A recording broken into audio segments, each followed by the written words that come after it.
Reforms, policy reforms जो हैं वो यहाँ पर फार्मर्स और एग्रीकल्चर के तहत आता हुआ देखेंगे।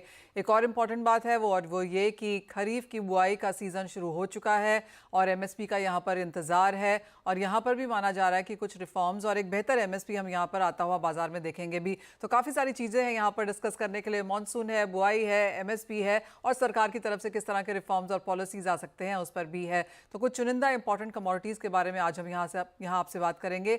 हमारे साथ जुड़े हैं बासमती एक्सपोर्ट डेवलपमेंट फाउंडेशन के principal scientist doctor Ritesh Sharma, साथ ही जीजीएन रिसर्च के मैनेजिंग पार्टनर नीरव देसाई और आईपीजीए के executive committee member Satish Upadhyay. आप सभी का कार्यक्रम में स्वागत है। सबसे पहले आपसे यही जानना चाहेंगे कि आपको क्या लगता है, क्या कुछ एज ऑफ नाउ इस सरकार को करने की जरूरत है? क्योंकि जैसे ही आज यहाँ पर सत्र शुरू हुआ, इस बारे में भी बातचीत शुरू हुई कि जो पहले 100 दिन का कार्यरत है वो यहाँ पर किस तरह से होगा और क्या इंपॉर्टेंट एग्रीकल्चर पॉलिसीज यहाँ पर की जा सकती हैं। तो सबसे पहले नीरव आपसे जानना चाहेंगे, अपार्ट फ्रॉम ड्यूटी जो कि इस इंडस्ट्री को काफ़ी समय से लगता है कि जो वीक ड्यूटीज़ हैं, कमज़ोर हैं, उनको शायद यहाँ पर करेक्ट करना चाहिए, क्या अगले 100 दिनों में आप वो आता हुआ देखते हैं? और क्या लगता है in sense of edible oil as an industry आपकी पहली रिप्रेजेंटेशन नई सरकार से क्या होगी?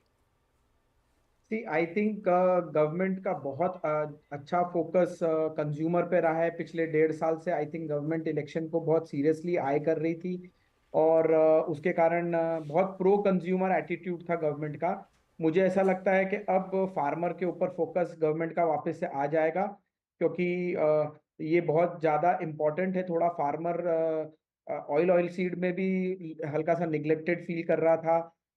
आज हमें जिस तरीके की क्रॉप को सपोर्ट करना चाहिए, जिस तरीके की स्पेशली अगर मैं सोयाबीन और दूसरे क्रॉप्स की बात करूं तो उनकी एमएसपी या एमएसपी पे सपोर्ट पे प्रोक्योरमेंट में थोड़ी सी कमजोरी रही है। तो आई थिंक फार्मर फोकस आना चाहिए। एडिबल ऑयल में वैसे भी डिपेंडेंस हमारा बहुत ज़्यादा बड़ा इंपोर्ट के ऊपर है। तो यहाँ एडिबल ऑयल इंपोर्ट थोड़ा अपना डिपेंडेंस कमजोर हो और एक लॉन्ग टर्म पॉलिसी पे जाना पड़ेगा, जिसमें कि जैसे एआईडीसी इन्होंने निकाला था कि एग्रीकल्चर इंफ्रास्ट्रक्चर डेवलपमेंट ये लोग करना चाहते थे, उस तरीके का एग्रीकल्चर डेवलपमेंट उनको करना जरूरी है। सारा इंफ्रास्ट्रक्चर डेवलपमेंट जिससे कि यील्ड इंप्रूव हो। यील्ड इंप्रूव होने से ही फार्मर को long term realisation on the oil seed crop better होगा और उसी से एक regular acreage of oil seed crop और एक regular supply of oil seeds and oil रहेगा। तो एब्सोल्युटली इंपोर्ट ड्यूटी की जहां तक बात है, यील्ड्स बेहतर करने की बात है, काफ़ी सारी पॉलिसी मिशंस यहां पर निकाले गए हैं, उनका फंड एलोकेशन यहां पर ऑफ कोर्स देखना होगा और ऑन ग्राउंड इंप्लीमेंटेशन हम उनका कब आते हुए देखे हैं। तो उस लिहाज से काफ़ी कुछ यहां पर होने की एक्सपेक्टेशन है। सतीश उपाध्याय जी, आप क्या देखते हैं, इमीडिएट रिक्वायरमेंट पल्सेज इंडस्ट्री की सरकार से अब क्या है और एक लॉन्गर टर्म एक आप यहाँ से सरकार की तरफ से कोई पॉलिसी चाहते हो, रिफॉर्म चाहते हो तो वो भी किस दिशा में होंगे? थैंक यू मनीषा जी मुझे आमंत्रित करने के लिए। आईपीजीए और हमारी पल्सेस इंडस्ट्री से हमेशा हम गवर्नमेंट से यही डिमांड करते हैं कि एक यूनिफॉर्म और स्टेबल पॉलिसी हो, बार बार इंटरवेंशन और चेंजेस नहीं हो। और हमने और भी आगे जाके इनको कहा कि आप सारी इंपोर्ट खोल दीजिए और उसकी जो प्राइसिंग है वो एमएसपी के रेंज में बांध दीजिए, ताकि जो भी इंपोर्ट होती है वो एमएसपी के नीचे नहीं है, ताकि किसान का भी जो ध्यान रखना चाहिए वो ध्यान भी रखा जाए और रेगुलर इंपोर्ट भी आती जाए। क्योंकि अपने यहाँ इतनी बड़ी जनसंख्या है और अपन सेल्फ सफिशिएंट नहीं हो पा रहे हैं। अपनी मेहनत तो काफी कर रही है गवर्नमेंट, लेकिन बरसात है और बाकी फैक्टर अपने हाथ में नहीं रहते हैं। तो अगर एक सीजन खराब हो गया तो अपना सारा डायनामिक्स चेंज हो जाएगा। अगर एक बारिश है, जैसा लास्ट 2 साल से अपने तुअर की फसल अपन बुआई पूरी हो रही है लेकिन पूरी आ नहीं पा रही है, उड़द की फसल बुआई पूरी हो रही है लेकिन यील्ड पूरा नहीं मिल पा रहा है, या फिर बारिश आने से क्रॉप खराब हो रही है। तो हमारा ये मानना है कि गवर्नमेंट ने इंपोर्ट खोलना चाहिए। और जैसा कि ऑयल में किया, उन्होंने रेगुलेट करते रहते कि प्रेजेंट मार्केट से जो इंपोर्ट हो रहा है वो एमएसपी के नीचे ना हो, ताकि किसानों का भी हित आ जाए। सस्ता इंपोर्ट नहीं करना चाहिए, एमएसपी के रेंज में इंपोर्ट करिए, क्वालिटी गुड्स का इंपोर्ट करिए। तो वो ओपन पॉलिसी रहेगी और साल भर अवेलेबिलिटी रहेगी और जो अपने को सप्लाइंग नेशन है वो भी फिर कॉन्स्टेंटली माल देंगे। होता क्या है, गवर्नमेंट इंपोर्ट खोलती है, 6 महीने में फिर बंद कर देती है, तो जो ओरिजिन है, जो सप्लाई करते हैं, वो रिलायबल नहीं समझते। वो बोलते हैं कभी भी गवर्नमेंट बंद कर देगी, तो वो लोग उतना फिर सोइंग करते नहीं है अपने लिए। तो ये ओपन रखना चाहिए, पॉलिसी कांस्टेंट रहना चाहिए और इंपोर्ट ओपन रखो और उसको रेगुलेट करना चाहिए, ऐसा हमारा मानना है। साथ ही साथ सतीश जी, जिस तरह के येलो इंपोर्ट्स हमने आते हुए देखे हैं जिसकी तादाद काफ़ी बड़ी है, और यहाँ पर भी जैसे नीरव भी कह रहे थे कि कंज्यूमर सेंट्रिक रहा है, कंज्यूमर की तरफ ज़्यादा ध्यान दिया गया है। अब आपको लगता है किसान की तरफ ध्यान दिया जाएगा? और जिस तरह से पीली मटर के इंपोर्ट्स हमने आते हुए देखे हैं, वहाँ पर भी इंडस्ट्री की रिप्रेजेंटेशंस काफ़ी स्ट्रॉन्ग रही हैं काफ़ी समय से। सही है मनीषा जी, जैसा कि येलो पीस के बारे में पीली मटर का इंपोर्ट गवर्नमेंट ने 7 दिसंबर को स्टार्ट किया था, तो अभी तक 1.7 million ton 1.8 million ton import हो चुका है। अब वहाँ न्यू फसल की अराइवल स्टार्ट हो गई है। मैं लास्ट वीक रशिया में था, मैं वहाँ पे कई एसोसिएशन से मिला, फार्मर से मिला। वहाँ की क्रॉप भी 4-4.5 मिलियन टन की है, बाल्टिक की भी 2.5-3 मिलियन टन की है, कनाडा की भी 3 मिलियन टन की है। तो अपने पास सप्लाई जो है वो 10 मिलियन टन की है। इंडिया बहुत बहुत इंपोर्ट करेगा तो 2-2.5 मिलियन टन 3 मिलियन टन तक इंपोर्ट करेगा। और ये सस्ता इंपोर्ट आने से यहाँ पे फार्मर का जो इंटरेस्ट, जो गवर्नमेंट अभी चाह रही है कि फार्मर का भी इंटरेस्ट ख्याल रखा जाए, कंज्यूमर का भी रखा जाए। तो अब अगर $450 आज के भाव है, अगर ये 400 पे आता है तो 32-35 रुपए के बीच में इंपोर्ट आएगा, तो फिर वो किसानों का भी इंटरेस्ट डिस्ट्रैक्ट करेगा। गवर्नमेंट ने 5 साल बहुत मेहनत की है, 5-7 साल, ताकि येलो पीस जो अपना 2-2.5 लाख टन का क्रॉप हुआ करता था, आज वो 1 मिलियन टन के ऊपर का पहुंच गया था। इस साल थोड़ा कम आया है क्योंकि थोड़ा बारिशों से अफेक्ट हुआ है। तो हमारा और काफी एसोसिएशन ने गवर्नमेंट को ये लिखा है कि ये जो 400-450 डॉलर का पीस जो है, एक्चुअली बेसिकली पीस जो है ना, ये मटर जो है, ये वहाँ पे फीड के लिए यूज होता है यूरोप में और चाइना में और अमेरिका में। होम कंजम्पशन के लिए इंडिया की डिमांड रहती है, तो सारे लोग छोड़ के इंडिया को सप्लाई करने में रहते हैं क्योंकि रेट अच्छे मिलते हैं। और हमारा ये मानना है कि पीछे सप्लाई का प्रेशर रहेगा इस साल, क्योंकि पीस आपका फीड के लिए कॉर्न के भी प्राइसेस लास्ट ईयर से कम है, सोया डीएससी के भी कम है। और अभी एक वीक पहले ही यूरोपियन यूनियन ने रशिया के पीस पर और ग्रेन पे 50% इंपोर्ट ड्यूटी लगा दी है। चाइना का भी जो पी प्रोटीन यूएस जाता था, उस पर भी एंटी डंपिंग ड्यूटी यूएस ने लगा दी है। तो पीस की सप्लाई से काफी रहेगी और कंजम्पशन अभी एक इंडिया और चाइना का ही है। तो चाइना इस साल लगता नहीं है उतना माल लेगा जितना लास्ट ईयर लिया था। अब इंडिया 2.5 मिलियन टन लेगा, तो उतनी उससे ज्यादा अवेलेबिलिटी है, तो सप्लाई का प्रेशर रहने वाला है, चाहे वो बाल्टिक कंट्री से हो, चाहे ब्लैक सी से हो, रशिया से हो, कनाडा से हो। तो प्राइसेस आगे जाके इसके घटेंगे। तो हमारा गवर्नमेंट को यही बोलना है कि इसकी स्टेबल पॉलिसी रखो, सिर्फ अक्टूबर तक ओपन मत करो, इसको फुल फ्लेज ओपन करो और एक कैलकुलेशन करके इस पे ड्यूटी लगा दीजिए, ताकि वो कंटिन्यूस आता रहे और सस्ता चीप इंपोर्ट भी ना हो, जो गवर्नमेंट चाहती है। जी हाँ, एब्सोल्युटली। गवर्नमेंट को एक बहुत फाइन बैलेंस यहाँ पर क्रिएट करना होगा, एक तो कंज्यूमर्स के बीच और दूसरा यहाँ पर किसानों के लिए भी। और मोदी 3.0 का यही माना जा रहा है कि किसानों के लिए यहाँ पर कुछ सहूलतें लेकर आई जा सकती हैं। रितेश शर्मा जी, नमस्कार, आपका भी कार्यक्रम में स्वागत है। सबसे पहले तो आपसे ये जानना चाहेंगे कि मोदी 3.0 से आपको क्या उम्मीदें हैं एग्रीकल्चर एज अ सेक्टर के लिहाज से? जहाँ तक इस सरकार का सवाल है, ये तीसरे टर्म में जब आई है तो इन्होंने पहले से तैयारी की है और एक जब विकसित की बात करते हैं, इसका मतलब ये है कि हमें उस तरह के इंफ्रास्ट्रक्चर डेवलप करने हैं, अपनी पॉलिसी ऐसी बनानी है जो आज नहीं लेकिन आने वाले समय में हम पूरी दुनिया को हर चीज दे सकें। और एक्सपोर्ट की जब बात की जा रही है तो उसमें मैं बता दूं कि इस सरकार ने अभी तो 3.0 शुरू हुआ है, लेकिन चुनावों की घोषणा से पहले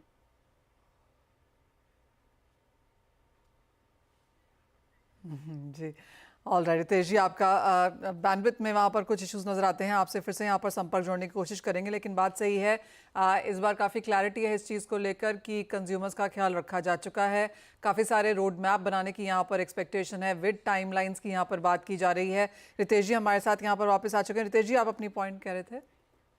जी, मैं यही बता रहा था कि जब हम बड़े ऑब्जेक्ट के लिए काम कर रहे हैं और ये विकसित देश का सपना जब तक संभव नहीं है, जब तक हमारा किसान, हमारा रूरल और हमारा एक्सपोर्ट, ये तीनों चीजें बहुत स्ट्रांग ना हो, इसके लिए अभी से आप देख रहे हैं इंफ्रास्ट्रक्चर की कई सारी स्कीम्स पहले से चल रही हैं। और यदि मैं एक्सपोर्ट के डाटा की बात करूं तो राइस की ही बात की जाए तो बहुत तेजी से हमारा एक्सपोर्ट बढ़ रहा है।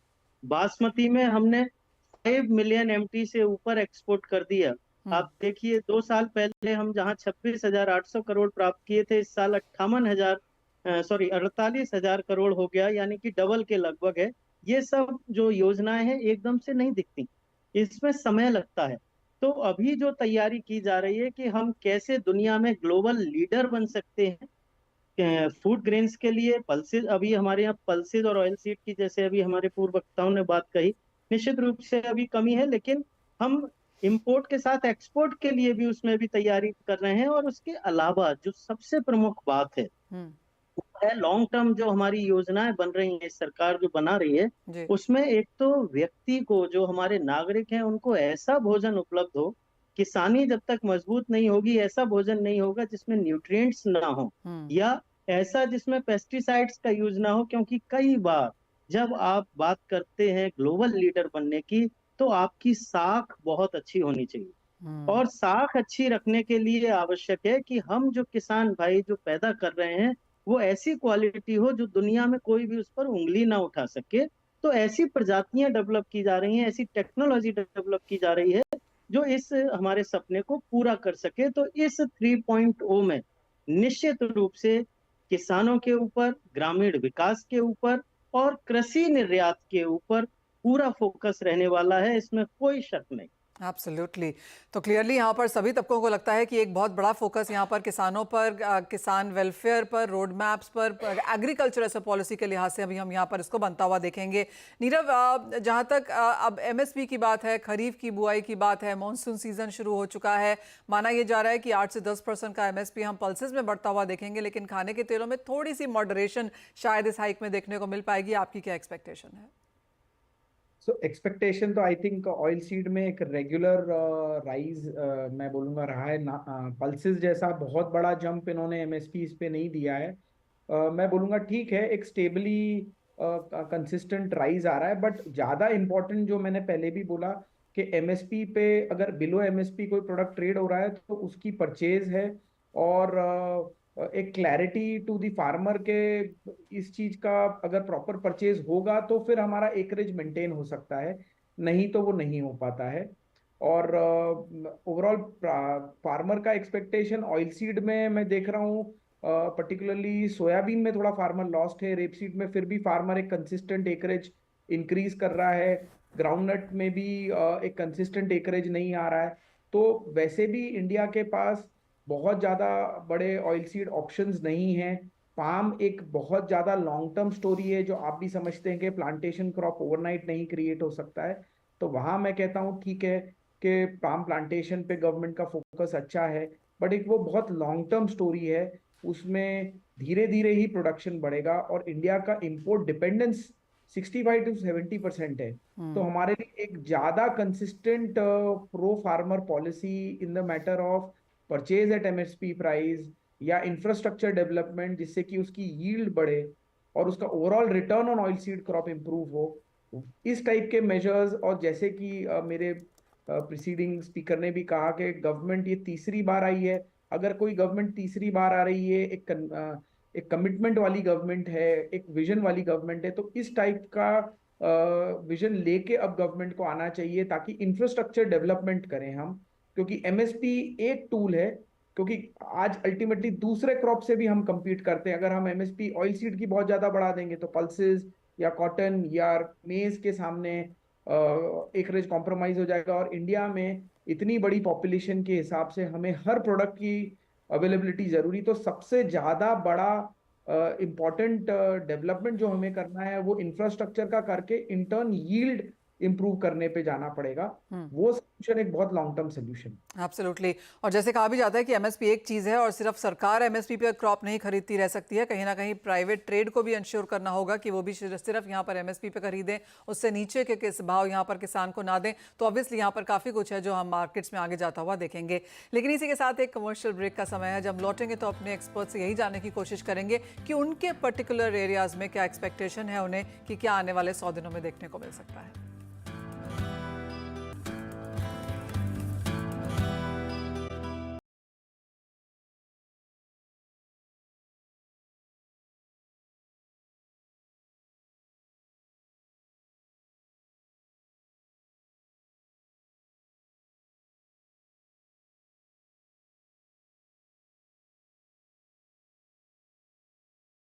कर रहे हैं, लेकिन जो पहली फाइल प्रधानमंत्री ने साइन इन करी है वो किसानों को लेकर है, फार्मर वेलफेयर के लिहाज से है। और इस बार ज़्यादातर बाजार यही मानता है कि हम एक ज़्यादा रिफॉर्म्स, पॉलिसी रिफॉर्म्स जो हैं वो यहाँ पर फार्मर्स और एग्रीकल्चर के तहत आता हुआ देखेंगे। एक और इम्पॉर्टेंट बात है वो ये कि खरीफ की बुआई का सीज़न शुरू हो चुका है और एमएसपी का यहाँ पर इंतज़ार है। और यहाँ पर भी माना जा रहा है कि कुछ रिफॉर्म्स और एक बेहतर एमएसपी हम यहाँ पर आता हुआ बाजार में देखेंगे भी। तो काफ़ी सारी चीज़ें हैं यहाँ पर डिस्कस करने के लिए। मॉनसून है, बुआई है, एमएसपी है और सरकार की तरफ से किस तरह के रिफॉर्म्स और पॉलिसीज आ सकते हैं उस पर भी है। तो कुछ चुनिंदा इंपॉर्टेंट कमोडिटीज़ के बारे में आज हम यहाँ आपसे बात करेंगे। हमारे साथ जुड़े हैं बासमती एक्सपोर्ट डेवलपमेंट फाउंडेशन के principal scientist doctor Ritesh Sharma, साथ ही जीजीएन रिसर्च के मैनेजिंग पार्टनर नीरव देसाई और आईपीजीए के executive committee member Satish Upadhyay. आप सभी का कार्यक्रम में स्वागत है। सबसे पहले आपसे यही जानना चाहेंगे कि आपको क्या लगता है, क्या कुछ एज ऑफ नाउ इस सरकार को करने की ज़रूरत है? क्योंकि जैसे ही आज यहाँ पर सत्र शुरू हुआ, इस बारे में भी बातचीत शुरू हुई कि जो पहले 100 दिन का कार्यरत है वो यहाँ पर किस तरह से होगा और क्या इंपॉर्टेंट एग्रीकल्चर पॉलिसीज यहाँ पर की जा सकती हैं। तो सबसे पहले नीरव आपसे जानना चाहेंगे, अपार्ट फ्रॉम ड्यूटी जो कि इस इंडस्ट्री को काफ़ी समय से लगता है कि जो वीक ड्यूटीज़ हैं, कमज़ोर हैं, उनको शायद यहाँ पर करेक्ट करना चाहिए, क्या अगले 100 दिनों में आप वो आता हुआ देखते हैं? और क्या लगता है in sense of edible oil as an industry आपकी पहली रिप्रेजेंटेशन नई सरकार से क्या होगी? आई थिंक गवर्नमेंट का बहुत अच्छा फोकस कंज्यूमर पे रहा है पिछले 1.5 साल से। आई थिंक गवर्नमेंट इलेक्शन को बहुत सीरियसली आई कर रही थी और उसके कारण बहुत प्रो कंज्यूमर एटीट्यूड था गवर्नमेंट का। मुझे ऐसा लगता है कि अब फार्मर के ऊपर फोकस गवर्नमेंट का वापस से आ जाएगा, क्योंकि ये बहुत ज़्यादा इम्पोर्टेंट है। थोड़ा फार्मर ऑयल सीड में भी हल्का सा निगलेक्टेड फील कर रहा था। आज हमें जिस तरीके की क्रॉप को सपोर्ट करना चाहिए, जिस तरीके की स्पेशली अगर मैं सोयाबीन और दूसरे क्रॉप्स की बात करूं तो उनकी एमएसपी या एमएसपी पे सपोर्ट पे प्रोक्योरमेंट में थोड़ी सी कमजोरी रही है। तो आई थिंक फार्मर फोकस आना चाहिए। एडिबल ऑयल में वैसे भी डिपेंडेंस हमारा बहुत ज़्यादा बड़ा इंपोर्ट के ऊपर है, तो यहाँ एडिबल ऑयल इंपोर्ट थोड़ा अपना डिपेंडेंस कमज़ोर हो और एक लॉन्ग टर्म पॉलिसी पे जाना पड़ेगा, जिसमें कि जैसे एआईडीसी इन्होंने निकाला था कि एग्रीकल्चर इंफ्रास्ट्रक्चर डेवलपमेंट ये लोग करना चाहते थे, उस तरीके का एग्रीकल्चर डेवलपमेंट उनको करना ज़रूरी है। सारा इंफ्रास्ट्रक्चर डेवलपमेंट जिससे कि यील्ड इम्प्रूव हो। यील्ड इम्प्रूव होने से ही फार्मर को long term realisation on the oil seed crop better होगा और उसी से एक regular acreage of oil seed crop और एक regular supply of oil seeds and oil रहेगा। तो एब्सोल्युटली इंपोर्ट ड्यूटी की जहाँ तक बात है, यील्ड्स बेहतर करने की बात है, काफ़ी सारी पॉलिसी मिशंस यहाँ पर निकाले गए हैं, उनका फंड एलोकेशन यहाँ पर ऑफ कोर्स देखना होगा और ऑन ग्राउंड इम्प्लीमेंटेशन हम उनका कब आते हुए देखे हैं, तो उस लिहाज से काफ़ी कुछ यहाँ पर होने की एक्सपेक्टेशन है। सतीश उपाध्याय जी, आप क्या देखते हैं, इमीडिएट रिक्वायरमेंट पल्सेस इंडस्ट्री की सरकार से अब क्या है और एक लॉन्गर टर्म एक आप यहाँ से सरकार की तरफ से कोई पॉलिसी चाहते हो, रिफॉर्म चाहते हो, तो वो भी किस दिशा में होंगे? थैंक यू मनीषा जी मुझे आमंत्रित करने के लिए। आईपीजीए और हमारी पल्सेस इंडस्ट्री से हमेशा हम गवर्नमेंट से यही डिमांड करते हैं कि एक यूनिफॉर्म और स्टेबल पॉलिसी हो, बार बार इंटरवेंशन और चेंजेस नहीं हो।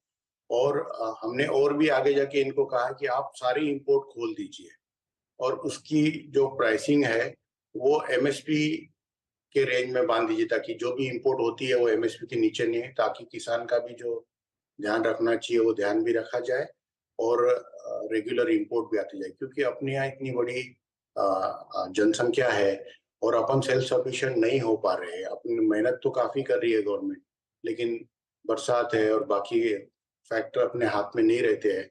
तो अगर एक सीजन खराब हो गया तो अपना सारा डायनामिक्स चेंज हो जाएगा। अगर एक बारिश है, जैसा लास्ट 2 साल से अपने तुअर की फसल अपन बुआई पूरी हो रही है लेकिन पूरी आ नहीं पा रही है, उड़द की फसल बुआई पूरी हो रही है लेकिन यील्ड पूरा नहीं मिल पा रहा है, या फिर बारिश आने से क्रॉप खराब हो रही है।